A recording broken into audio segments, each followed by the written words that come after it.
കുഞ്ഞു കോഴിയെ എൻ കാന്തനെ കീഴിൽ വെച്ച് വളർത്തും മോദമായി ഒഴിച്ചു സകല ജീവചിന്ത കഴിച്ചു സമസ്ത പോരുമതിനായി ഒഴിച്ചു സകല ജീവചിന്ത കഴിച്ചു സമസ്ത പോരുമതിനായി വഴിക്ക് നിന്നാൽ വിളിച്ചു പോവാൻ അതിന്റെ ചിറകിൽ സുഖിച്ചു വസിക്കുവാൻ വഴിക്കു നിന്നാൽ വിളിച്ചു പോകും അതിന്റെ ചിറകിൽ സുഖിച്ചു വസിക്കുവാൻ എന്നെനിക്കെന്തോ കന്തീരുമോ പൊന്നുകാന്താതെ സന്നിധിയിലെന്തോ വന്നു ചേരുന്ന എന്നെനിക്കെന്തോ കന്തീരുമോ പൊന്നുകാന്ത സന്നിധിയിൽ എന്നു വന്നു ചേരും ഞാൻ തന്നിച്ചു നടപ്പത്രാണി പോരാത്ത കുഞ്ഞിനെ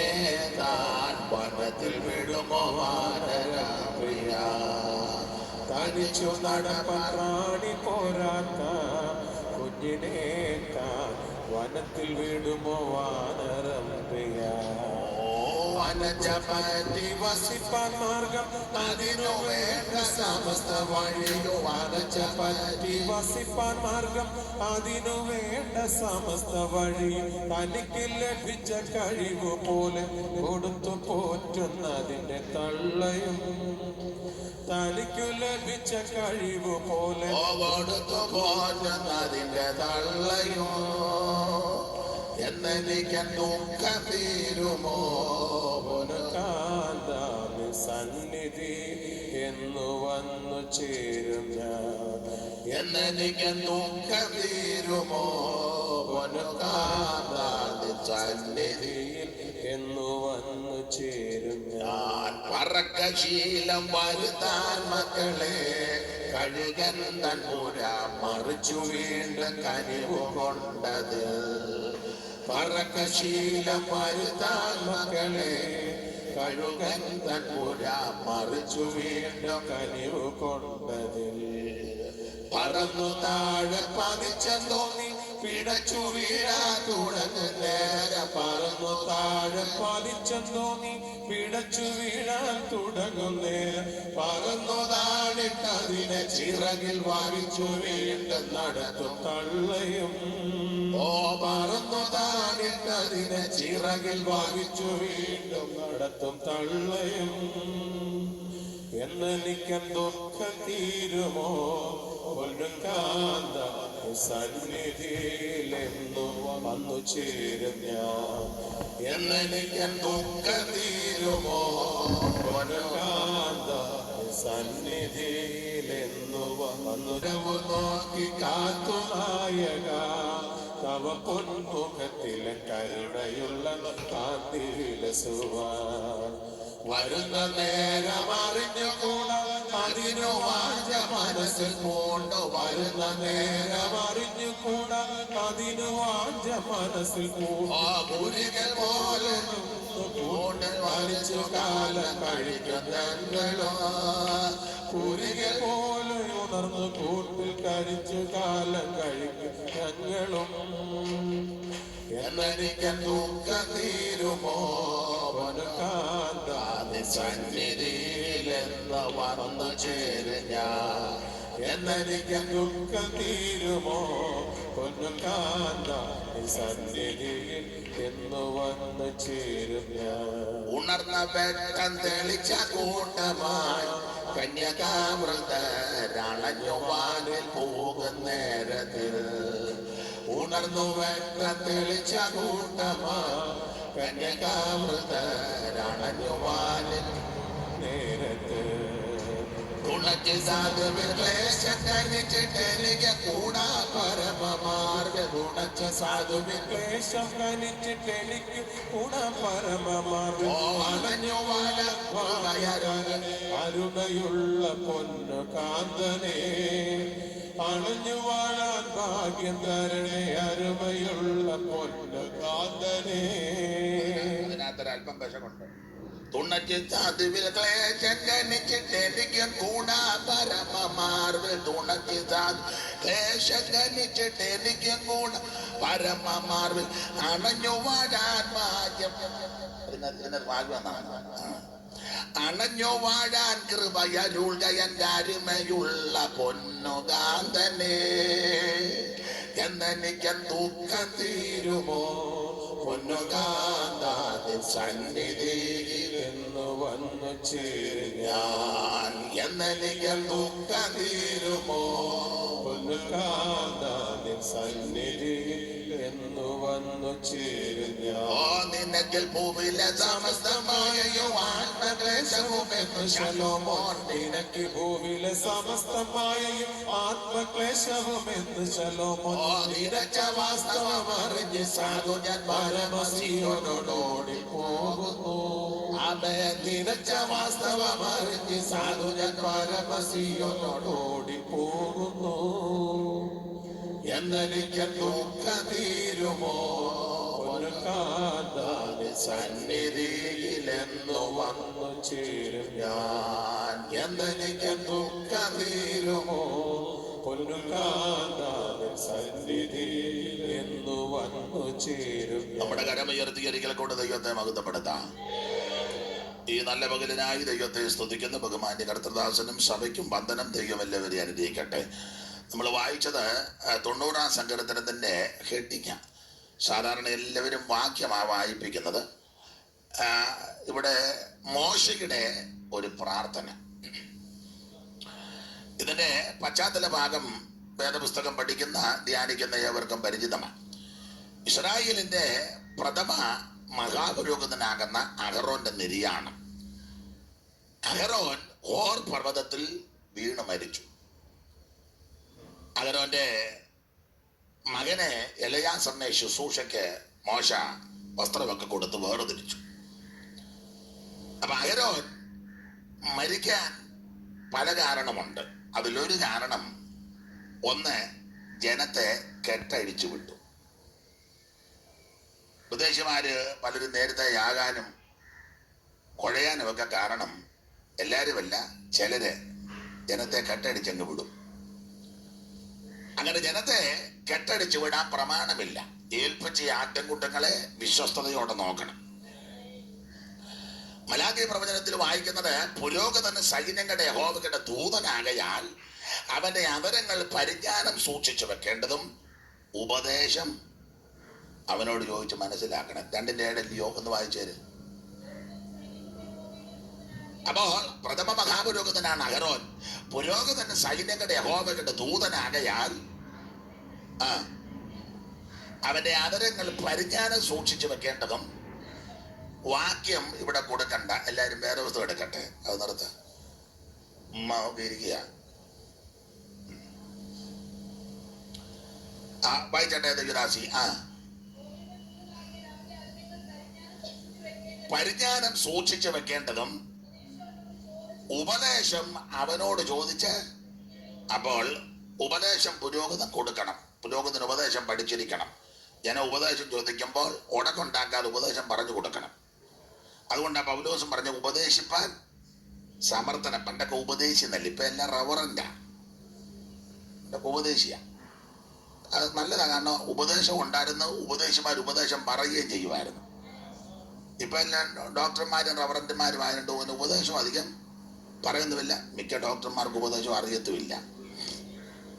അതെ, നമ്മുടെ സബ്ജക്റ്റ് അല്ലല്ലോ അത്.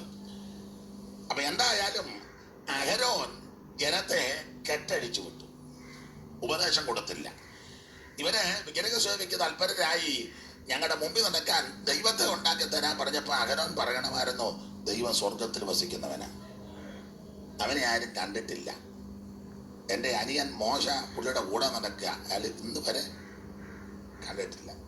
ഞാൻ അതിൻ്റെ പുറകിലാണ് നടക്കുന്നത്, പിന്നെ ഞാൻ കാണുമോ? അതുകൊണ്ട് ദൈവത്തെ ഒന്നും ഉണ്ടാക്കി തരാനൊക്കത്തില്ല. ദൈവം അദൃശ്യനാണ്. ദൈവത്തെ ആരും കണ്ടിട്ടുമില്ല, ആർക്കും കാണാനും കഴിയത്തില്ല. അതുകൊണ്ട് നിങ്ങൾ ഉപദേശം കൊടുക്കേണ്ടതാണ്.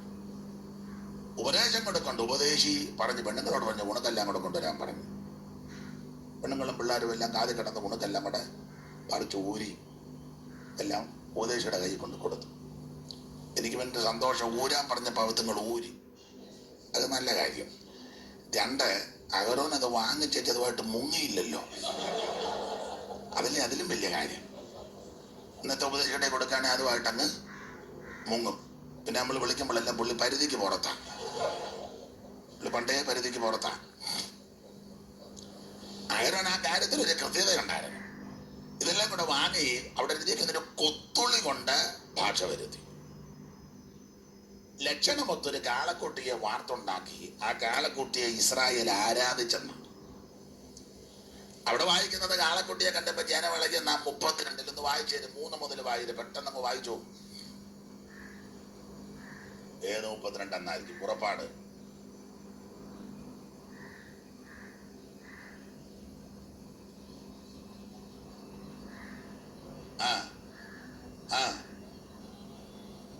ജനം അഹരോന്റെ അടുക്കൽ വന്ന്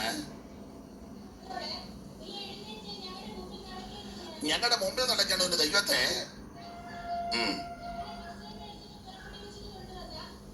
പുറപ്പെടു വെച്ചുകൊണ്ടെന്ന പുരുഷനായി മോശയ്ക്ക് എന്ത് ഭവിച്ചുവെന്ന് ഞങ്ങൾ അറിയുന്നില്ല. അടുത്ത വാക്യം.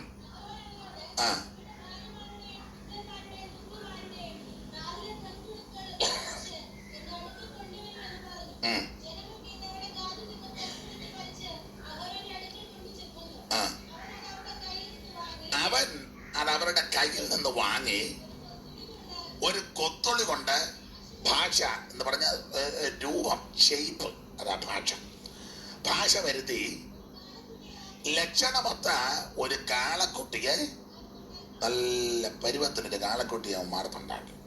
ഉപദേശിയാന്ന് ഓർക്കണം. ഇപ്പൊ ഉപദേശി മൂരിക്കാളെ ഉണ്ടാക്കുക. ലക്ഷണമൊത്തൊരു മൂരിക്കാളയെ വാർത്തുണ്ടാക്കി. അപ്പോൾ അവര് ഇസ്രായേലേ ഇതെന്നുള്ളത് കാളെ ചൂണ്ടിക്കൊണ്ട. അപ്പോൾ അവര് ഇസ്രായേലേ ഇതെന്നുള്ളത് കാളെ കണ്ടോണ്ട. കൊമ്പും മാലും മത്തകവും പള്ളിയും അല്ലേ, അതല്ലേ. അപ്പൊ പൊന്ന് ദൈവമേന്ന, കാരണം പൊന്നു കൊണ്ടുണ്ടാക്കിയതാ. ചിലപ്പോ ഞങ്ങളുടെ പൊന്ന് കർത്താവേന്ന് എന്ന് പറഞ്ഞാൽ പൊന്ന്. അപ്പോൾ അവർ ഇസ്രായേലേ നിന്നെ മിസ്രയീമിൽ നിന്ന് കൊണ്ടുവന്ന നിന്റെ ഉണ്ടോ ഈ ദൈവമാകുന്നു.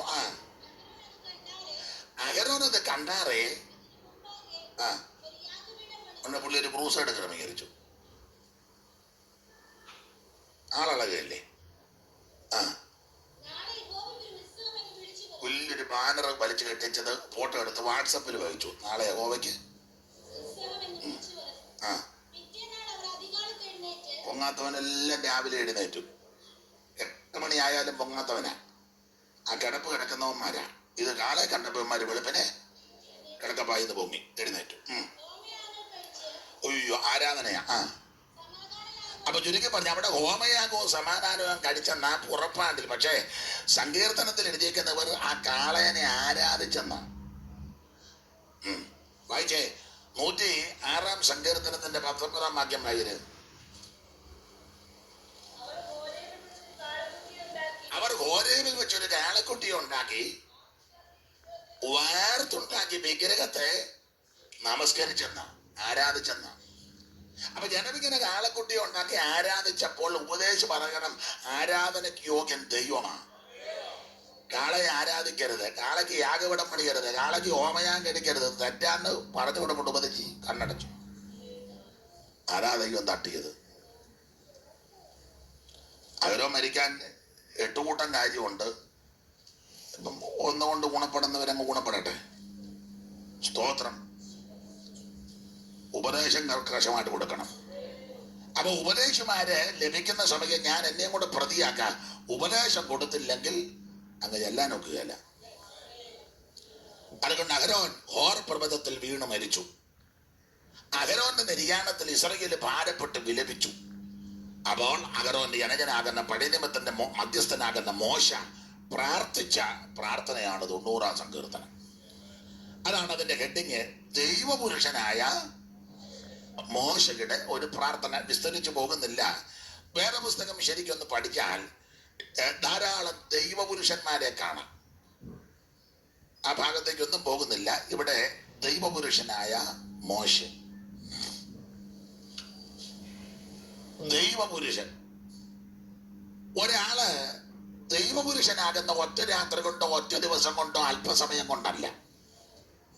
ഒരു ദൈവപുരുഷനായി തിളങ്ങണമെങ്കിൽ സമയം മെനക്കെടണം, വില കൊടുക്കണം, ഒത്തിരി കാര്യങ്ങൾക്ക് ക്രമീകരണം വരുത്തണം, എങ്കിലേ ദൈവപുരുഷനാകാൻ പറ്റൂ. നമ്മള് മോശയെ പറ്റി പഠിക്കുന്നത് ചെറുപ്രായത്തിൽ മോശയെ അറിഞ്ഞിരുന്നത് ദൈവപുരുഷൻ എന്നല്ല, പിന്നെങ്ങനെ?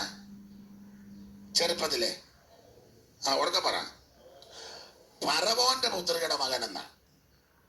ആ എബ്രായ ലേഖനം 11-ാം അധ്യായത്തിന്റെ 25-ാമത്തെ വാക്യം ഒന്ന് വായിച്ചേ. ആ,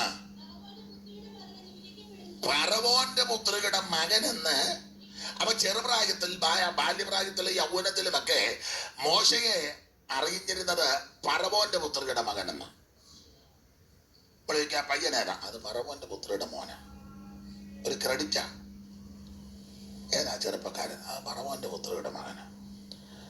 അപ്പൊ ഫറവോന്റെ പുത്രിയുടെ മകൻ എന്ന ബാല്യത്തിലും യൗവനത്തിലും അറിയപ്പെട്ടത് ആ മനുഷ്യൻ എങ്ങനെ ഒടുവിൽ ദൈവപുരുഷനായി തീർന്നേ? മോശയുടെ ആഗ്രഹം പറയാം, ഫറവോന്റെ പുത്രിയുടെ മകൻ എന്ന് വിളിക്കപ്പെടുന്ന പുള്ളി നിരസിക്കുക. അത് പുള്ളിയുടെ ആഗ്രഹം, എന്നെ ദൈവപുരുഷൻ എന്നറിഞ്ഞാൽ മതി. ഞാനും നിങ്ങളിൽ പലരും ദൈവപുരുഷൻ എന്നുള്ളത് വേണ്ടി പാർക്കും. പിന്നെ എങ്ങനെ? നമുക്കെല്ലാം ഫറവോന്റെ പുത്രിയുടെ മകനെന്ന്. ഞാൻ എന്നെ കൂടെ പ്രതിയാക്കാം. ഉപദേശി എന്ന് പറയുന്നൊന്നും ആർക്കും ഇഷ്ടമല്ല. ഇപ്പം എന്നെ മുഖം അങ്ങ് വല്ലാതാകും. സ്തോത്രം. മോശ അങ്ങനല്ല, ദൈവപുരുഷനായിട്ട് അറിയാനാ ഇഷ്ടപ്പെട്ട്. അപ്പൊ ഒരു ചെറിയ പഠനം നമുക്ക് ശാന്തമായിട്ട് ചിന്തിക്കാം. മോശ ആരാ? ഓടിച്ച് ചിന്തിക്കാം. ഒന്ന്, മോശയെ പറ്റി പഠിക്കുമ്പോൾ അക്കാലത്ത് ജനിച്ച് ജീവിച്ച സകല ആൾക്കാരിലും സൗന്ദര്യത്തിൽ ഒന്നാമനായിരുന്നു മോശ. മോശയുടെ സൗന്ദര്യത്തെ പറ്റി നിങ്ങൾ എന്തോ മോളെ നീ സംസാരിക്കാതിരി, നിന്നിവിടുന്ന് നീ വന്നേ.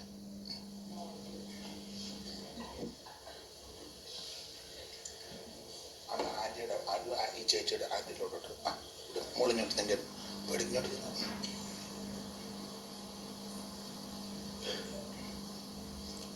11 കഴിയുമ്പോൾ ഇവിടെ വന്നിരുന്നോണം. 12 കഴിയുമ്പോൾ ഇവിടെ വന്നിരുന്നോണം.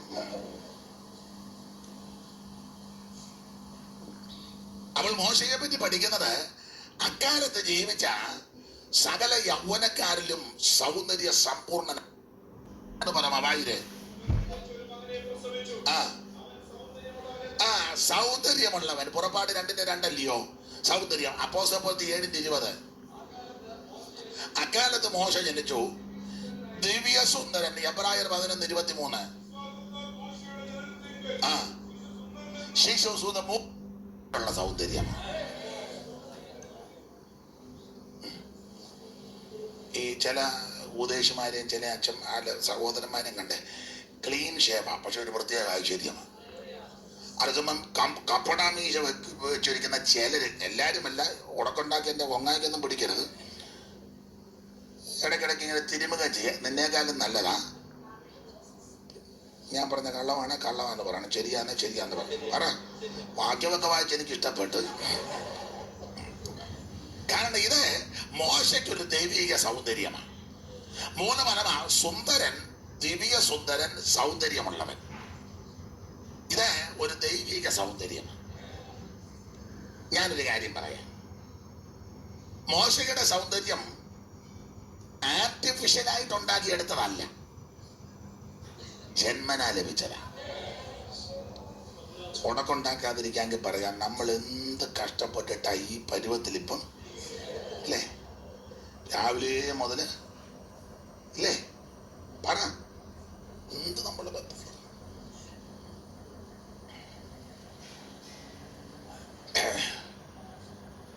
നമ്മുടെ വിവാഹ ശുശ്രൂഷയിലൊക്കെ ചെന്നേ, പ്രസംഗത്തിന് അധിക സമയമില്ല, പ്രാർത്ഥിക്കാനും അധികം. വീട്ടുകാർ പറഞ്ഞ പെട്ടെന്ന് 1.5 അങ്ങേയറ്റം പോയ അല്ലേ 2 മണിക്കൂർ കൊണ്ട് എവിടാ വീട്? ഇവിടെ 3 അസംബ്ലി റോഡിലാണോ? പൗലോച്ചൻ്റെ നടത്തോ? ഞാൻ ചോദിക്കുന്നതിന് പരമാർത്ഥവും സത്യവും പറയണം. ശുശ്രൂഷയ്ക്ക് എല്ലാം കൂടെ 2 മണിക്കൂർ, അമ്മയും മക്കളും എല്ലാം കൂടെ ഒരുങ്ങാൻ എത്ര മണിക്കൂർ എടുക്കും? കുറഞ്ഞത് സത്യം പറയണം. പറ. ആരെയും നോക്കുകയൊന്നും വേണ്ട. പുള്ളിക്കാരി വന്നിട്ടുണ്ടോ അതൊന്നും നോക്കുകയൊന്നും വേണ്ട. നമ്മൾ രണ്ടൊരു ധാരണയില് കുറഞ്ഞ ഒരു 4-5 മണിക്കൂറെങ്കിലും ഒരുങ്ങരുതെന്നല്ല ഞാൻ പറഞ്ഞത്, മാന്യമായിട്ട് പോകണം. അതിനേറെ സമയം 5 മണിക്ക് പോകും ബ്യൂട്ടി പാർലറിൽ ചിലര് അല്ലേ? അത് നിങ്ങൾ തന്നെ ചിന്തിക്കും. ആത്മിക ശുശ്രൂഷയ്ക്ക് അധികം സമയം ഇതെല്ലാം ദൈവം കണ്ടോണ്ടിരിക്കുകയല്ലേ? എന്നിട്ട് തന്നെ ഒരുങ്ങി തീരുന്നുണ്ടോ? അവിടെ വിവരിക്കുന്നില്ല. മോശയുടെ സൗന്ദര്യം, ഒന്ന്, മോശയെ പോലെ സൗന്ദര്യമുള്ളൊരു വ്യക്തി അക്കാലത്തില്ല. സ്തോത്രം. 2, മോശയുടെ വിശേഷത, അക്കാലത്ത് ജീവിച്ച സകല യൗവനക്കാരിലും വിദ്യാ നിപുണനായിരുന്ന മോശ. ആ 7-ാം അധ്യായത്തിന്റെ 22 വായിച്ച അപ്പോസ്തല പ്രവൃത്തി മതി. സകല ജ്ഞാനം അഭ്യസിക്കുന്ന എല്ലാ വിഷയത്തിലും അഗാധ ജ്ഞാനം. നമുക്കൊക്കെ ഓരോ വിഷയത്തിലാ ഇല്ലേ? അത് തന്നെ എത്ര മോശ സകല ജ്ഞാനം അഭ്യസിച്ചെന്നു. എന്തും അറിവാണ്. കാരണം ഈജിപ്തിൽ ഫറവോന്റെ പുത്രയുടെ മകനായിട്ടാണ് ജീവിക്കുന്നത്. ഒരു കുഴപ്പവുമില്ല. നമ്മൾ 10ാം ക്ലാസ് തന്നെ പലരും ജയിച്ചിട്ടില്ല. ജയിച്ചത് തന്നെ പഴയ അച്ചായന്മാര് പലരും അറബ് ചോദിച്ചു സർട്ടിഫിക്കറ്റ്, അന്ന് കല്യാണക്കുറിയാ കാണിച്ചേ. ലോഞ്ചിൽ വന്ന ആൾക്കാരുടെ കാര്യമാണ്. എല്ലാരും അല്ല, ചിലരെ കല്യാണക്കുറി അവർക്കും അറിയാമല്ലോ. നോക്കിയപ്പോ സൈഡെല്ലാം ടീക്ക്.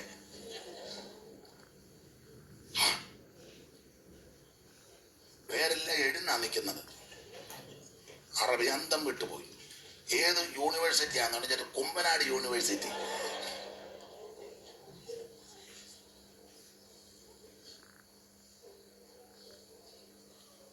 ദൈവമേന്ന് വിളിച്ചത് ഇതെല്ലാം കേൾക്കേണ്ടി വന്നെന്നാന്നോ? അപ്പൊ ശ്രദ്ധിച്ചേ, ഇകഴ്ത്തി പറഞ്ഞതല്ല, അതിന്റെ ഒരു വശം പറഞ്ഞതാ. പക്ഷെ മോശയെ പോലെ വിദ്യാഭ്യാസമുള്ള ഒരു വ്യക്തി ആ കാലത്തില്ല. നമുക്കറിയാം, ഇന്ത്യ കണ്ടതിലേക്ക് വെച്ച് വിദ്യാ നിപുണന്മാരിൽ ഒരാളായിരുന്നു എസ് രാധാകൃഷ്ണൻ, സർവേപ്പള്ളി. അദ്ദേഹത്തെ പറ്റി ഞാൻ വായിച്ചതും പഠിച്ചതും 28 ഡോക്ടറേറ്റ് ഉണ്ടായിരുന്നെന്ന്. നിങ്ങൾ ഞെട്ടുവെന്നാ ഞാൻ ഓർത്തത്. അതിന് മനസ്സിലാകാര്യം ഉണ്ടാകും. 28 ഡോക്ടറേറ്റ്. നിങ്ങളിപ്പോ പറയാം ഞങ്ങൾ ഇതിലും വലുത് കേട്ടിട്ട് ഞെട്ടിട്ടില്ല. പിന്നെ ഇന്ത്യ കണ്ടതിലേക്ക് വെച്ച് ഉന്നതനായ ഒരു മനുഷ്യനായിരുന്നു വിദ്യാനിപുണൻ എസ് രാധാകൃഷ്ണൻ, സർവേപ്പള്ളി. അദ്ദേഹത്തെ പറ്റി വായിച്ചതും പഠിച്ചതും കേട്ടതും 28 ഡോക്ടറേറ്റ്. അദ്ദേഹം കേംബ്രിഡ്ജിലും ഓക്സ്ഫോർഡിലെല്ലാം വിസിറ്റിംഗ് പ്രൊഫസർ ആയിരുന്നെന്ന്. അദ്ദേഹത്തിന്റെ 1 മണിക്കൂർ ക്ലാസ് കേൾക്കാൻ ലോകത്തിലെ ഉന്നതന്മാരാ കേംബ്രിഡ്ജ് യൂണിവേഴ്സിറ്റി കാത്തിരിക്കുന്നത്. ലോകത്തിലെ ഉന്നതന്മാര്. രാധാകൃഷ്ണന്റെ 1 മണിക്കൂറത്തെ ക്ലാസ് കേംബ്രിഡ്ജ് എന്ന് കേൾക്കുമ്പോ തന്നെ അറിയാമല്ലോ. ഞാന് കേംബ്രിഡ്ജ് പോയിട്ട് ഒരു ബ്രിഡ്ജിൽ ഞാൻ കയറി. എന്നാലും ഞാൻ അവിടെ ചെന്നപ്പോ അതൊന്ന് കാണാൻ പോയി. പഠിക്കാനൊത്തില്ലെങ്കിൽ അവിടെ ഒന്ന് കണ്ടേച്ചെങ്കിലും ലണ്ടനിൽ ചെന്നപ്പോ സഹോദരന്മാരെന്നെ കൊണ്ടുപോയി കാണിച്ചു. ദൈവമേ, കാറേ തന്നെ നടന്നിട്ട് തീരുന്നില്ല. വലിയ യൂണിവേഴ്സിറ്റി. ആ കേംബ്രിഡ്ജ് യൂണിവേഴ്സിറ്റിയിൽ വിസിറ്റിംഗ് പ്രൊഫസറായിരുന്നു രാധാകൃഷ്ണൻ. അദ്ദേഹത്തിന്റെ ക്ലാസ് കേൾക്കാൻ ആകാംക്ഷാഭരിതരായിട്ടിരിക്കുക. ഉന്നതനായ മനുഷ്യൻ. അതെ, അങ്ങനെയുള്ള വിദ്യാനിപുണന്മാർ ധാരാളം ഉണ്ടായിരുന്നു. മോശ അതിലൊക്കെ മെച്ചപ്പെട്ടയാളെ സകല ജ്ഞാനവും അഭ്യസിച്ചെന്ന്. എല്ലാ വിഷയത്തിലും അഗാധ പാണ്ഡിത്യം. അപ്പൊ ഒന്ന് വിദ്യ നിപുണൻ, രണ്ട് സൗന്ദര്യ സമ്പൂർണൻ. മിസ്രയീമിലെ സകല നിക്ഷേപത്തിന്റെ ഉടമസ്ഥ. മോശയെ പോലെ സ്വത്തിന് അർഹരായവർ അക്കാലത്തില്ല. കാരണം മിസ്രയീമിലെ നിക്ഷേപം നിർണയിക്കാൻ പറ്റാത്ത വിധത്തില്ല. ഈജിപ്തിലെയോ മഹാരാജ്യമല്ലേ, ഗുപ്തനിധികൾ എന്നൊക്കെയാ പ്രയോഗം. എന്ന് പറഞ്ഞാൽ കുടിച്ചു കുടിച്ചൊക്കെ ഇട്ടിരിക്കുക. എവിടൊക്കെ എന്തൊക്കെയാന്ന് ആർക്കും നിർണയിക്കാനൊക്കത്തില്ല. അതുപോലെ നിക്ഷേപം മിസ്രയീമിലുണ്ട്. ലോകത്തിലെ ഒരു ചെറിയ രാജ്യമാകുന്ന ഇന്ത്യയിലെ ഒരു ചെറിയ സംസ്ഥാനമാകുന്ന കാച്ചിക്ക പരുവത്ത് കിടക്കുന്ന കേരളത്തിന്റെ 14 ജില്ലയിലെ തെക്കേറ്റത്തെ ജില്ലയാകുന്ന തിരുവനന്തപുരം ജില്ലയുടെ പ്രധാനപ്പെട്ട ഒരു ഭാഗത്തിരിക്കുന്ന ചെറിയൊരു ക്ഷേത്രമാകുന്ന പൊട്ടുപോലിക്കുന്ന പത്മനാഭപുര സ്വാമി ക്ഷേത്രത്തിലെ 4 അറയ്ക്കകത്ത് 3 അറ തുറന്നപ്പോ കണ്ണു മഞ്ഞളിച്ചു. നമ്മുടെ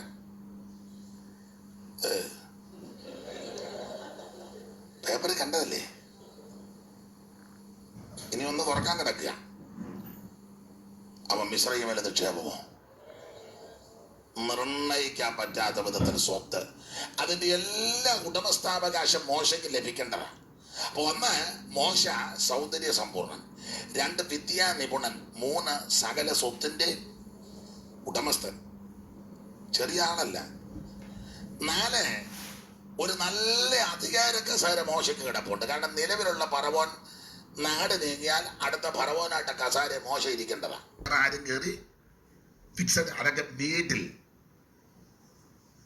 വീടുകളിൽ ചെല്ലുമ്പോൾ അച്ചാനിരിക്കുന്ന കസാരയും വെല്ലിപ്പനിക്കുന്ന അത് നമുക്ക് അറിയാമല്ലോ. ബോധമുള്ളവരാരും കയറി ഇരിക്കുകയല്ല. സഭയിൽ അങ്ങനെയില്ല. സഭ ദൈവത്തിൻ്റെതാണ്. സഭ ഇരിക്കേണ്ടതെന്ന് വെച്ചാൽ നേരത്തെ വരുന്നവർ കയറി അതാ ഇത് താമസിച്ച് വന്നേച്ച് മുന്നിരിക്കുന്നതിനെ പുറകോട്ടിലേക്ക് അതിന് നിന്റെ വീട്ടിൽ കൊണ്ടിട്ട കസാരയാണ്. ഇവിടെ നേരത്തെ വരും. അന്നാ ഇനി പാസേ നമുക്ക് ഇറങ്ങാൻ കസാരയെന്ന്. നമ്മുടെ കസാരയല്ല ഗുണമുള്ള കസാരയല്ല. മോശയ്ക്ക് മുൻപിൽ കിടക്കുന്ന കസേര അധികാരത്തിന്റെ കസേരയാണ്.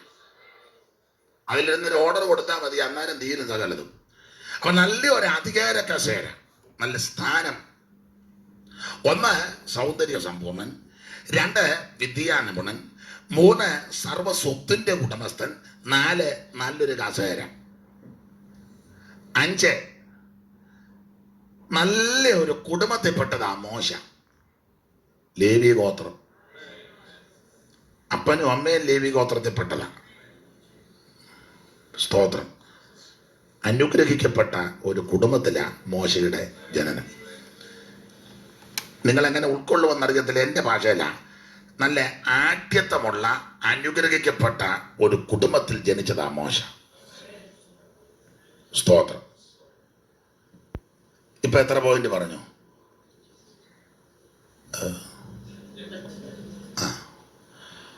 1 സൗന്ദര്യ സമ്പൂർണൻ, 2 വിദ്യാ നിപുണൻ, 3 നിക്ഷേപത്തിന്റെ ഉടമസ്ഥൻ, 4 നല്ലൊരു കസേര, 5 നല്ലൊരു കുടുംബത്തിൽ. ഒരു കാര്യം ഇവിടെ പറയാം. മോശയുടെ 6ാമത്തെ ഒരു വിശേഷത നല്ല കായബലമുള്ളവന്, ആരോഗ്യം. ഒറ്റയടിക്കാ ഒരു മിസ്രയീമിനെ കൊന്ന്. ഒറ്റയടിക്ക്. ഞങ്ങളുടെ കുട്ടനാടൻ ഭാഷ പറഞ്ഞ 1 കാൽ അടിച്ചില്ല, ഒറ്റയടിക്ക്. എന്തോ ആരോഗ്യമാണ്. ഒറ്റയടി. നമ്മുടെ ആരോഗ്യം സന്ധ്യ വരെ അടിച്ചാൽ അവന് കൊള്ളുകയല്ല. അവൻ പിന്നെ 5:30 കഴിയുമ്പോൾ നമുക്കിട്ടൊരു തട്ട് തേണ്ട കിടക്കും നമ്മൾ. അതാ നമ്മുടെ ആരോഗ്യം. ഇരിപ്പ് കണ്ടാൽ ചോദ്യം ധാരാസിംഗാന്ന് തോന്നിപ്പോകും. മോശ നല്ല ആരോഗ്യമുള്ളവനാ. ഒറ്റയടിക്ക് ഒരു മിസ്രയീമിനെ കൊന്നു. അപ്പൊ ഇതല്ലേ ഈ മോശയുടെ വിശേഷതകളാണ്. പക്ഷെ ആ മനുഷ്യൻ എടുത്തൊരു തീരുമാനമുണ്ട്. ഞാൻ ഈ സൗന്ദര്യത്തെ വലുതായിട്ട് കാണുന്നില്ല. ഈ വിദ്യാ നിപുണതയും നല്ലതാ, പക്ഷെ അതിന് ഞാൻ വലിയ വില കൊടുക്കുന്നില്ല. ഈ നിക്ഷേപത്തിന് ഞാൻ വലിയ വില കൊടുക്കുന്നില്ല. കസേരയ്ക്ക് ഞാൻ വലിയ പ്രാധാന്യം കൊടുക്കുന്നില്ല.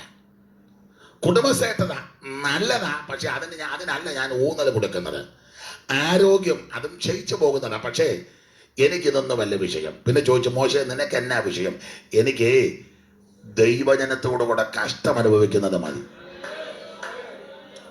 പാപത്തിൻ തൽക്കാല ഭോഗം വേണ്ട, ദൈവജനത്തിന്റെ കഷ്ടം മതി. പാപത്തിൻ തൽക്കാല ദൈവജനത്തിന്റെ കഷ്ടം മതി.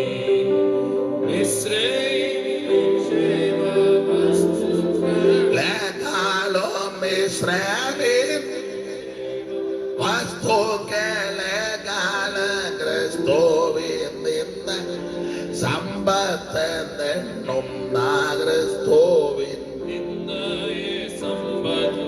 അവിടെ പാടാൻ അധികം നേരമില്ല. അപ്പോൾ മിസ്രയീമിലെ നിക്ഷേപങ്ങളെക്കാൾ എനിക്ക് ക്രിസ്തുവിന്റെ നിന്ന മതി, എനിക്ക് ദൈവജനത്തോടുകൂടെ കഷ്ടം മതി. എന്ത് നല്ല കാഴ്ചപ്പാടാ. മോശ പറഞ്ഞത് ഈ സൗന്ദര്യം അത് പുഴു പോലെ ക്ഷയിക്കുന്നതല്ലേ. ഒരു ചെറിയ നുണല്ലേ, ചൊറിഞ്ഞു, അടിപ്പ്, അസ്വസ്ഥത. ഡോക്ടർ ഉദാഹരണമാണ്, ഡോക്ടറെ കാണിച്ചു, ഡോക്ടർക്ക് ഒരു ഡൗട്ട്. എന്തിനേറെ പരിശോധനയ്ക്ക് ബയോസിക്ക് അയച്ചു, പരുവക്കേടായി, വഷളായി. വിടാന്ന് ഓർക്കണം. സൗന്ദര്യം പോയി. വരാതിരിക്കട്ടെ, വന്നവരെ സുഖപ്പെടുത്തട്ടെ. ഞാനൊരു ഉദാഹരണം പറഞ്ഞതാണ്. അതേ ഉള്ള സൗന്ദര്യം, അതിനേ ഉള്ളൂ. പിന്നെ എന്തുവാ, വിദ്യാനിപുണത നല്ലതാ. വിദ്യാഭ്യാസം പഠിക്കാവുന്നിടത്തോളം പഠിച്ചോണം, പിള്ളേരെല്ലാം പഠിച്ചോണം. എത്ര പഠിച്ചാലും എന്തും വീണ്ടും ഞരമ്പാ പോകുന്നത്. ഒരെണ്ണം തെറ്റിയാൽ പോരെ. പഠിച്ചതാണോ പിന്നെ പറയാനേ? നമ്മൾ ചിലരെ പറ്റി പറയില്ലേ, അയ്യോ പഠിച്ച് ഇങ്ങനെ ആയതാണ്. ഞങ്ങളുടെ ഈ നാട്ടിൽ പുള്ളിയെ പോലെ വിദ്യാഭ്യാസമുള്ള ഒരെണ്ണം ഒന്ന് തിരിഞ്ഞതാണ്. വരാതിരിക്കട്ടെ, വന്നവരെ സുഖപ്പെടുത്തട്ടെ. അതേ ഉള്ളെന്നാണ് ഞാനീ പറഞ്ഞത്. 3, സമ്പത്ത്. ഇപ്പോൾ ഉള്ള കാശ് നല്ലൊരു പനിക്കില്ല. കാരണം ഇത് ആശുപത്രി കേസ് മിക്കയിടത്ത് ബിസിനസ് അല്ലേ. നടന്നങ്ങോട്ട് ചെല്ലും പറഞ്ഞ ഐശ്വര്യോട്ട് കയറിക്കോളനാ. അവർ തുറന്നവിടെ വെച്ചോണ്ടിരിക്കുക അല്ലേ. ഒരു കുഴപ്പമില്ലാന്ന് നടന്നാ എന്നത്. 5-6 പരിശോധന കഴിഞ്ഞ് അപ്പുറം കൂടെ വന്ന് ഇതിലേ കൂടെ നമ്മളെ കയറ്റി അതിലേ കൂടെ വന്ന് പറഞ്ഞ് 8 ബ്ലോക്ക് ഉണ്ട്, മിക്കവാറും ഉച്ചയ്ക്ക് തട്ടിപ്പോകുമെന്ന്. ഒരുമാതിരിപ്പെട്ടിട്ട് പേടിച്ചു പോകും. അവിടെ ചോദിക്കും, കൂടെ ആരെങ്കിലും? ചില അപ്പന്മാരും തള്ളമാരും ഒറ്റയ്ക്ക് ആശുപത്രി ചെല്ലരുത്, കഴിവിൻ്റെ പരമാവധി. നാട്ടിലൊക്കെ ചില അമ്മമാരും അപ്പന്മാരും ചെല്ലുമ്പോൾ ഡോക്ടർമാർ ഇരുത്തി വെച്ച് കണ്ടപ്പോൾ ഇച്ചിരി കനവുള്ളൊരു തള്ളയാണെന്ന് തോന്നി. ഒന്ന് അവർ കയ്യിലെ പൾസുമൊക്കെ പിടിച്ച് പരിശോധിച്ച് ചെല്ലുന്ന, മക്കളുണ്ടോ അമ്മച്ചി? എന്നാൽ തള്ള പുങ്കത്തരം പറഞ്ഞ തള്ളയാ. 6 പേരുണ്ട്. എങ്ങനെ അമ്മച്ചി വന്ന? ഡ്രൈവറുണ്ട്. 6 പേര് എവിടെ? മൂത്തവൻ കാലിഫോർണിയയിൽ. അപ്പം ഡോക്ടർക്ക് മനസ്സിലായി തള്ളയെ വെച്ച് നമ്മുടെ ബിൽഡിങ്ങിൻ്റെ പണി അല്ലേ. 2ാമത്തെ ആള് അവൻ ന്യൂസിലൻഡില്ല. പെൺപിള്ളേരുണ്ടോ? ഉണ്ട്. മൂത്തവള് ന്യൂയോർക്കിൽ. അവര് എന്ന് പോയത്? അവളവിടെ പോയിട്ട് 45 കൊല്ലമായി. അപ്പൊ ഡോക്ടർക്ക് മനസ്സിലായി നല്ലതുപോലെ തള്ളയെ വെച്ച് ബിസിനസ്സാ മിക്കടത്തും. തള്ള ജമയ്ക്ക് പറഞ്ഞതാ. എന്നിട്ട് അവര് മനസ്സിലാക്കി നമ്മുടെ 3 ബിൽഡിങ് പണി തുടങ്ങിയതുള്ളൂ. ഈ തള്ള ഒരു 2 മാസം വിട്ട ബിസിനസ്സാണ്. അവസാനം ചുമ്മാ ഇരുന്ന തള്ളയ്ക്ക് മരുന്നെല്ലാം കൂടെ അതും ഇതെല്ലാം ചെയ്ത് തള്ളയ്ക്ക്. പിന്നെ എന്തിനും കൂടി അവസാനം ICU കയറ്റി ആമ്പലിന്റെ വള്ളി പോലെ തള്ള ഇടയ്ക്കിടയ്ക്ക് കണ്ടിങ്ങനെ നോക്കുന്നുണ്ട്. പിള്ളേരും വന്നു. തള്ള ഗുണമായോ? അതുമില്ല. അവർക്ക് 10-25 ലക്ഷം രൂപയും. ഇവന്മാരും സ്വോത്ര കാഴ്ച പോലും ഇടുന്നവന്മാരല്ല. ദൈവവേലയ്ക്ക് കൊടുക്കുകയായിരുന്നെ അങ്ങനെയും ഗുണം വന്നേന്.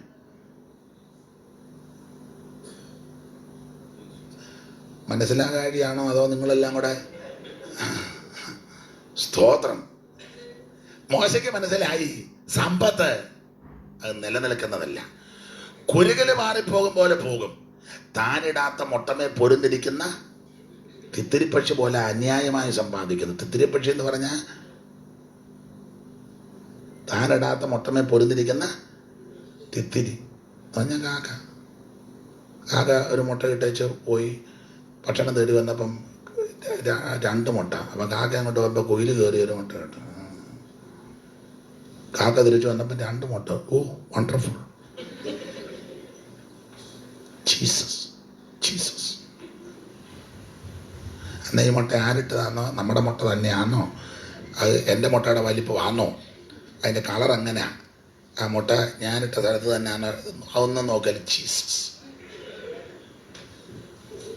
ഉമ്മ അതൊന്നങ്ങ് ചീറ്റുക. അതിൻ്റെ മുകളിൽ കയറിയിരുന്നു. പിറ്റേന്ന് രാവിലെ 1 മുട്ടയും കൂടെ ഇട്ടു. പുള്ളിയെ തലേന്നിട്ട മുട്ട, പുള്ളി പോയപ്പം വേറൊരാൾ കയറിയിട്ട മുട്ട 2, പുള്ളി ഒന്നുകൂടെ ഇട്ട് 3 മുട്ട അടയിരുന്ന് വെച്ച് സ്തോത്രം എല്ലാം ചെയ്തേച്ച് രാവിലെ തിരിച്ചു വന്നപ്പോൾ 4 മുട്ട. എന്ന കാക്ക പറഞ്ഞു, ഈ ദൈവത്തെ പോലെ വലിയ ദൈവം. ജീസസ്.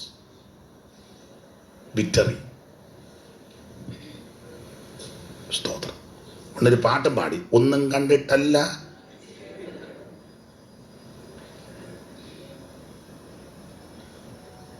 പോയിട്ട് തിരിച്ചു വന്നപ്പോൾ 1 മുട്ടയും കൂടെ 5.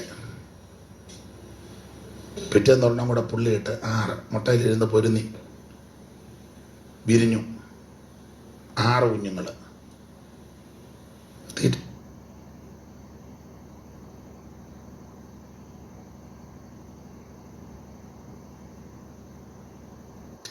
എല്ലാം പറഞ്ഞ് ഞാൻ പഠിപ്പിക്കുന്നത് പോലെ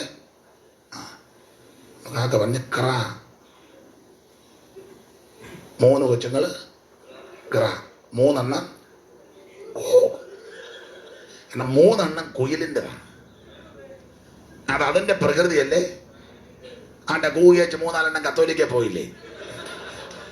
എടാ കരുത ഇനിയല്ലേ നീ പഠിക്കേ ഇല്ലേ? അമ്മല്ലേ ഇവിടെ കിടന്ന് തുള്ളി വെച്ച് ഇപ്പം ഇവിടെ എനിക്ക് വയ്യാത്തുണ്ടോ? കൂന്നൊന്ന് കൂവിക്കുന്ന മൈക്കെ കൂടെ കേക്കട്ടെ. ഇവനല്ല പിടിക്കുകയല്ലയോ? മുഴുവൻ പെന്തിക്കോസുകാരെ കൂകിയ ചവന്മാരാണ്. മനസ്സിലാകുന്നുണ്ടോ? ദൈവമക്കളുടെ സ്വോത്ര കാഴ്ചയെല്ലാം മേടിച്ചോണ്ടാ പോയേക്കുന്നത്. പരമാർത്ഥമായിട്ടൊന്ന് ഉപദേശിക്കുന്ന കുമാർ കൊടുത്തുമില്ല. അതിപ്പോഴും കടയെ പറ്റ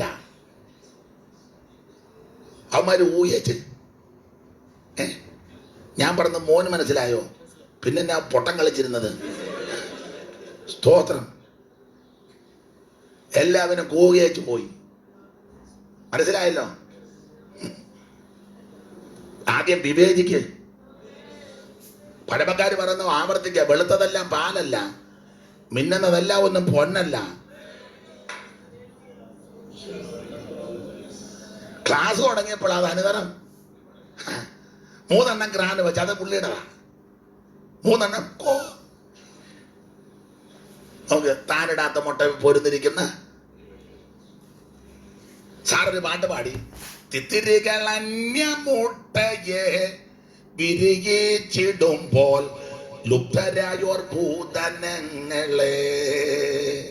തിത്തിരികളന്യ മുട്ടയെ വിരിയിച്ചിടുമ്പോൾ ലുപ്തരായോർ ഭൂതനങ്ങളെ. ചേർത്തു കൂട്ടിയിട്ടാനങ്ങളിൽ മേൽ പൊരുന്നിരുന്നായവ വിരി ആർത്തി നൽകിടും മാമോൻ കുട്ടികളായി പുറപ്പെടുന്ന നാഥനെ. ആ 3 മുട്ട മാമോൻ കുട്ടിയുടെയാണ്. 3 എണ്ണ പുള്ളിയുടേത്. 3 എണ്ണം അടയാൻ വിവരിക്കുന്നില്ല. സമ്പത്ത് നിലനിൽക്കുന്നതല്ല. കായബലം അതും നിലനിൽക്കുന്നതല്ല. ചൊല്ലി ആ പോക്കും വരവും പാഷക്ക് എന്നെ അറിയത്തില്ല. ഞാൻ ആരാന്നറിയാം. നേരത്തെ ഇരുന്ന് പാഷോട് ചോദിക്കണം ഞാൻ ആരാന്ന്. പണ്ട് ഇവിടെ ഒരു പാസ്റ്റ് വന്ന് എന്നോട് കയറി ഉതച്ചു. പിന്നെ പുള്ളി പാസ്പോർട്ട് പോലും ഇല്ലാതായി ഇവിടുന്ന്. എടാ നിന്റെ വയറ്റിൽ കിടക്കുന്ന ഒരു വര, നല്ല വര പോലുമല്ല, പീത്ത വര. കാരണം ഈ ഏട്ടക്കൂരി മൂരിക്കാളെ അറിഞ്ഞു പിടിക്കുന്നുണ്ട്. വര തന്നെ പരുവക്കേടാ.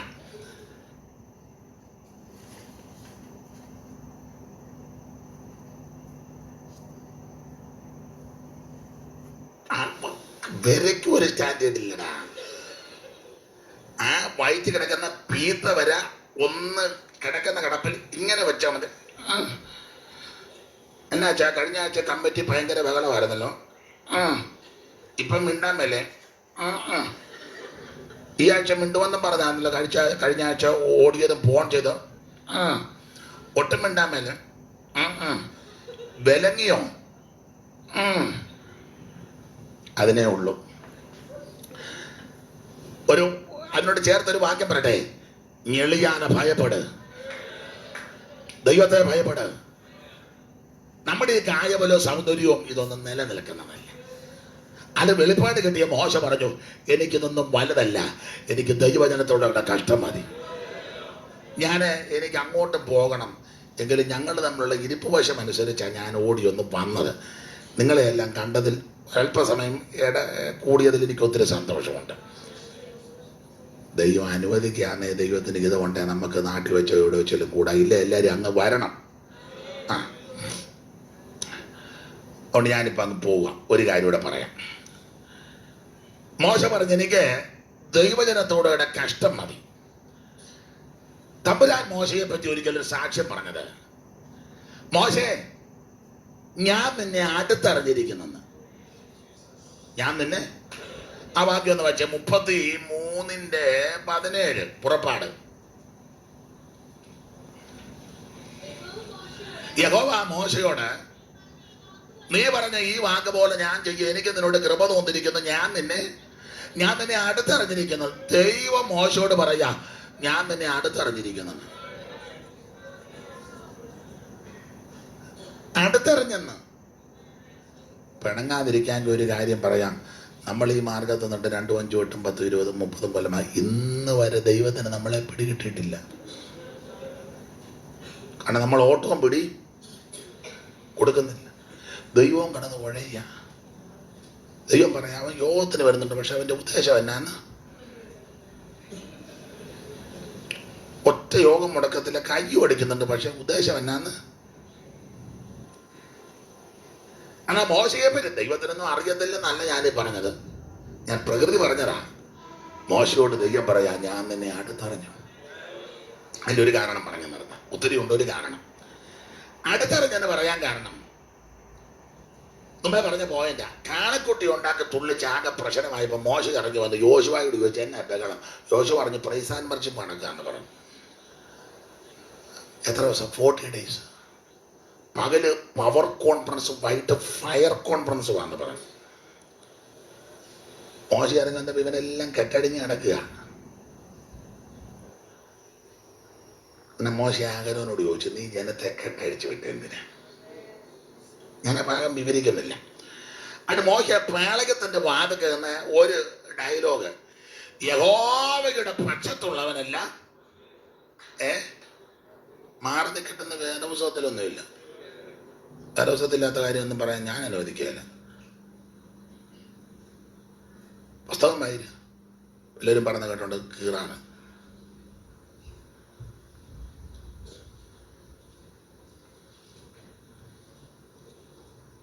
ഇന്നെങ്കിലും വായിര്. കണ്ടോ കൊച്ചേ? എവിടാന്നോ?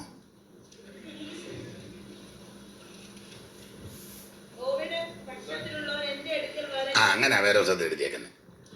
യഹോവയുടെ പക്ഷത്തുള്ളവനല്ല എൻ്റെ അടുക്ക വരട്ടെ. അല്ല, നിങ്ങൾ പറഞ്ഞതിനോട് ഞാൻ ഇപ്പം യോജിക്കാം. ഇപ്പൊ യഹോവയുടെ പക്ഷത്തുള്ളവനെ എല്ലാം മാറ്റി നിർത്തിയിരിക്കുന്ന കാലമാണ്. എന്നിട്ട് ഗുണ്ടകളായി ഇപ്പൊ കൈകാര്യം ചെയ്യുന്നേ. യഹോവയുടെ പക്ഷത്തുള്ളവനെയല്ല എല്ലാത്തിനും മാറ്റി നിർത്തി. അതിപ്പോ മിക്കയിടവും ഭരിക്കുന്നത് ആരാ? ചില ഇടങ്ങളിലൊക്കെ ഇലക്ഷന്റെ സമയത്ത് ചെന്ന് ഗുണ്ടകളാ കാശ് വാരി. എവിടാന്ന് ഇപ്പൊ എന്നോട് ചോദിക്കരുത്.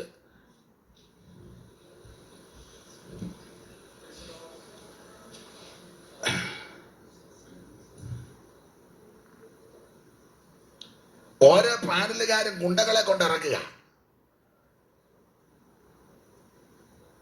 കാശ് കൊടുത്ത് കാശ്. എന്നാൽ ഇതിനകത്ത് പരമാർത്ഥികളുമുണ്ട്. അവരിത് അറിയുന്നുമില്ല. അവരവർക്ക് അവനും പാസ്റ്ററാന്ന. കാരണം അന്നൊന്ന് പഠിച്ചാൽ മതിയല്ലോ. എന്താ ഇത്? ഭയമാകുന്നു കണ്ടിട്ട്. അപ്പൊ നിങ്ങൾ പറഞ്ഞത് കുറച്ചുകൂടെ ഇപ്പോഴത്തെ സാഹചര്യം അനുസരിച്ച് യഹോവയുടെ പക്ഷത്തുള്ളതെല്ലാം മാറ്റി ഗ്രൗണ്ടിന് വെളിയിൽ കളഞ്ഞേച്ച് മറ്റവരെല്ലാം കൂടെ. മോശ പറഞ്ഞത് അങ്ങനല്ല, യഹോവയുടെ പക്ഷത്തുള്ളവനല്ല എന്ന് പറഞ്ഞാൽ ഞാൻ യഹോവയുടെ പക്ഷത്ത് നിൽക്കുക, ആരെങ്കിലും നിൽക്കാനുണ്ടോ ഇങ്ങോട്ട് വരാൻ പറഞ്ഞു. അന്നേരം ലേവി ചാടി കയറി.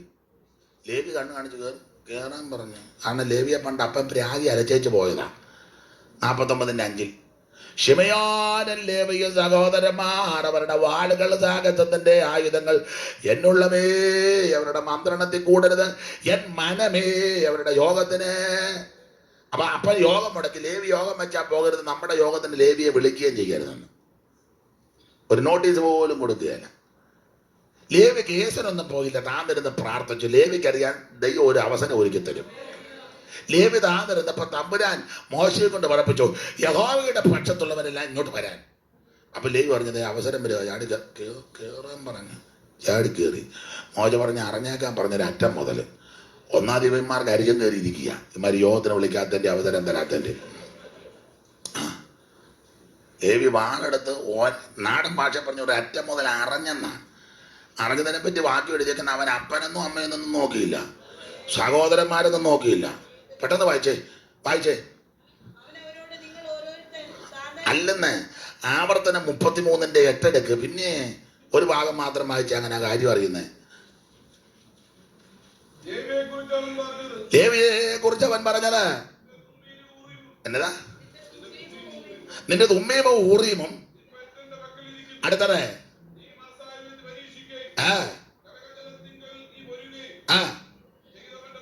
അടുത്തത് വാലെടുത്ത് വെട്ടാൻ വന്നപ്പോൾ അവൻ അപ്പനെയും അമ്മയെയും കുറിച്ച് അതാ ഇപ്പം വാളങ്ങോട്ടെടുത്തു. ഏത് വാളാ? വചനത്തിന്റെ വാള്. റോമാലേഖനത്തിലുണ്ടല്ലോ, വെറുതെ അല്ലല്ലോ അവർ വാൾ വഹിക്കുന്നത്. ചുമ്മാ വാളുമായിട്ട് ഇങ്ങനെ ആക്ഷൻ കാണിച്ച് നിൽക്കാനും വെട്ടടോ അങ്ങനെയല്ല. അവൻ വാളെടുത്തപ്പോ അപ്പനെന്നോ അമ്മയെന്നോ വൈര് ഞാൻ അവരെ കണ്ടില്ല. പിന്നെ സഹോദരന്മാരെ ആ വിഷയത്തിലൊന്നും ആദരിച്ചില്ല. എന്റെ പിള്ളേരാന്നാ പിന്നെ പോതിച്ച പോലെ അങ്ങനെ ഒന്നും നോക്കിയില്ല. പിന്നെ നിന്റെ വചനം അവർ പ്രമാണിച്ചു. ആ വചനം കാത്തു പ്രമാണിച്ചു. കണ്ടോ? വാളെടുത്തപ്പോൾ അപ്പനായോ എന്റെ അപ്പനാന്നാ പിന്നെ ആ വിഷയം പ്രസംഗിക്കണ്ട. അപ്പനൊക്കെ വീട്ടിൽ എന്റെ വെമ്പളയാ വീട്ടിൽ ചെന്ന് അവളാ കഞ്ഞി തരേണ്ടത്. വെമ്പളയൊക്കെ വീട്ടിൽ എന്റെ പിള്ളേരാ. ലേവി അതൊന്നും നോക്കിയില്ല. വചനമാകുന്ന വാളെടുത്ത് കൂട്ടത്ത് ആറഞ്ഞു. ഞാനങ്ങ് നിർത്താം. ഞാനൊരു 11:55 നിർത്തി പോകാനായിരുന്നത്. പിന്നെ ഒരു നിയോഗം കിട്ടിയോണ്ട് അങ്ങ് പറഞ്ഞതാ.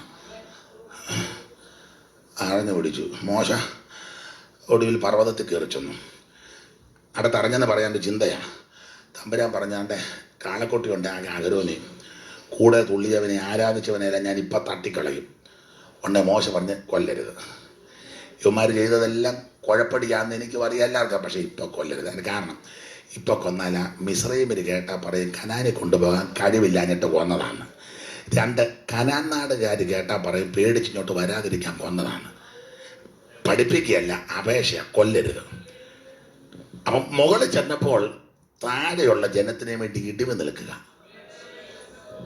താഴെ നിന്നപ്പോൾ മോശ പറഞ്ഞു താല്പര്യമുള്ളവർ വരാൻ പറഞ്ഞു. മുകളിൽ ചെന്നപ്പോൾ ജനത്തിന് വേണ്ടി ഇടിവ് നിൽക്കുക. അതാ തമ്പുരാൻ പറഞ്ഞ ഞാൻ നിന്നെ അടുത്തറിഞ്ഞിരിക്കുന്നെന്ന്. മനസ്സിലാകുന്ന ഭാഷ പറഞ്ഞാൽ മുകളിൽ ചെന്നപ്പോൾ താഴെയുള്ള ജനത്തിന് വേണ്ടി മധ്യസ്ഥത. താഴെ വന്നപ്പോൾ ദൈവത്തിന്റെ പ്രതിപുരുഷനായിട്ട് താഴെ നിൽക്കുക. അതാ തിമോഥെയോസിനോട് പറഞ്ഞു, നീയോ ദൈവത്തിന്റെ മനുഷ്യനായുള്ളോയേ. അപ്പൊ തമ്പുരാൻ പറഞ്ഞ അടുത്തറിഞ്ഞെന്ന് പറയാൻ കാരണം ദൈവത്തിന് മനസ്സിലായി, ഞാൻ താഴോട്ട് ചെന്നില്ലെങ്കിലും ഇവൻ ഒരുത്തൻ താഴെ നിന്നാൽ എനിക്ക് വേണ്ടി നിവരെ നിന്നോളൂ. മുകളിൽ ചെന്നപ്പോൾ ദൈവത്തിന് മനസ്സിലായി, ഇവൻ ജനത്തിന്റെ സ്വോത്രകാഴ്ചയും ദേശാമയോ എല്ലാം അങ്ങോട്ട് അടിച്ചു മാറ്റി വെച്ച് ഇവൻ ഉണ്ടയിടുന്നവനല്ല, ജനത്തിന് വേണ്ടി ഇടിവ് നിൽക്കുന്നവനാ. നമ്മളോ മേളിൽ ചെല്ലുമ്പോൾ ദൈവം പറഞ്ഞു ഇവനെയെല്ലാം ഞാൻ തട്ടും. നമ്മൾ പറയും ഇപ്പോഴെങ്കിലും മനസ്സിലായില്ല ഇവൻ ഗുണമല്ലെന്ന്. ഇവനെയെല്ലാം വെച്ചോണ്ടാ ഞാൻ 2.5 കൊല്ലം ഇപ്പം ഉപദേശിക്കാനും പറഞ്ഞ് ഇപ്പോഴും പിടി കിട്ടില്ല. അതുകൊണ്ട് എൻ്റെ ചേട്ടനെ ചേട്ടനൊക്കെ ആണെങ്കിലും അയാളിപ്പോൾ ഒരു ഓണമുള്ള ഒരുത്തനല്ല. അവനെ ആദ്യം തട്ടണം. പിന്നെ ഇപ്പോൾ എൻ്റെ പ്രൈസ് ആൻഡ് വർഷിപ്പുകാരുണ്ട്, അവന്മാരെയും തകർക്കണം. ഇപ്പം നിനക്ക് പിടി കിട്ടിയല്ലോ ഇവനൊന്നും ഗുണമല്ലെന്ന്. ഒരു കാര്യം ചെയ്ത് തട്ടിക്കോ, ഞാൻ താഴോട്ടും പോകുന്നില്ല. നമ്മുടെ പ്രകൃതിയാണ്. താഴെ വരുമ്പോൾ നമ്മൾ പ്ലേറ്റ് തിരിക്കും. താഴെ വരുമ്പോൾ നമ്മൾ ഓഡിയൻസോട് പറയും, പുള്ളിക്ക് അങ്ങനെ മേളിയിരുന്ന് ഓരോന്ന് പറഞ്ഞാൽ മതി, നമ്മൾ അതാറേ നിൽക്കുന്നെന്ന് ഓർക്കണം. തൊടരുത്, കഴിക്കരുത്, കുടിക്കരുത്, വലിക്കരുത്, കാണരുത്. പുള്ളിക്ക് അങ്ങനെ പുള്ളിക്ക് മൊബൈലൊന്നും ഇല്ലല്ലോ, പുള്ളിക്ക് വാട്സാപ്പ് ഉണ്ടോ? നമ്മൾ ഈ ഭൂമിയിലായിരിക്കുമ്പോൾ നമുക്ക് ഇതൊക്കെ ആവശ്യമാണ്. വാട്സാപ്പ്, നെറ്റ്, മൊബൈല്, ഇൻ്റർനെറ്റ്, പിന്നെ ആപ്പ്. എന്തോ ആപ്പാ? വാട്സാപ്പ്. പുള്ളിക്ക് ഇതൊന്നുമില്ല. പുള്ളി അങ്ങനെ മേളിയിരുന്ന് ഓരോന്ന് നമ്മൾ അവസരം പോലെ നിൽക്കും. എന്നാൽ മോശ അങ്ങനല്ല. താഴെ നിന്നപ്പം തമ്പുരാൻ മനസ്സിലായി, ഇവൻ എൻ്റെ പ്രതിപുരുഷനാണ്, ദൈവപുരുഷനായ മോശ. ഒത്തിരി കാര്യമുണ്ടത് പറഞ്ഞങ്ങ് നിർത്തുക. മോശ ദൈവപുരുഷനാകാം, കാരണം ദൈവത്തിന് വേണ്ടി നിവരെ നിൽക്കുക. നമുക്ക് ഈ ദിവസങ്ങളിൽ ദൈവപുരുഷന്മാരായിട്ട് ജീവിക്കാം, ദൈവ പൈതങ്ങളായിട്ട് ജീവിക്കാം. എല്ലാവരും കർത്താവ് അനുഗ്രഹിക്കട്ടെ. കർത്തദാസന് സഭയ്ക്ക് നന്ദി. ഞാനിപ്പോൾ അങ്ങ് പോവുക. ദൈവം അനുവദിച്ചാൽ നമുക്ക് കാണാം. എനിക്ക് വേണ്ടി പ്രാർത്ഥിക്കണം. ഒരിക്കൽ കൂടെ കരമുയർത്ത് ദൈവത്തെ സ്തുതിച്ചാട്ടെ. ശക്തിയോടെ ദൈവത്തെ സ്തുതിക്കാം. ആ പാട്ടിന് രണ്ടുപേര് ചേർന്നങ്ങ് പാടാം. പാപത്തിൻ തൽക്കാല ഭോഗം വേണ്ട, ദൈവജനത്തിൻ്റെ പാപത്തിൻ തൽക്കാലം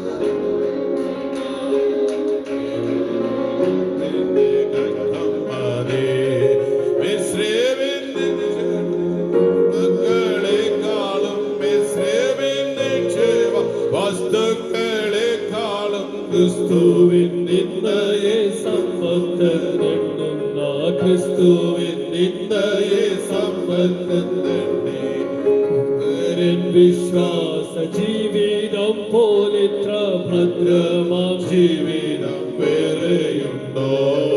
ഭക്തരിൻ വിശ്വാസ ജീവിതം പോലിത്ര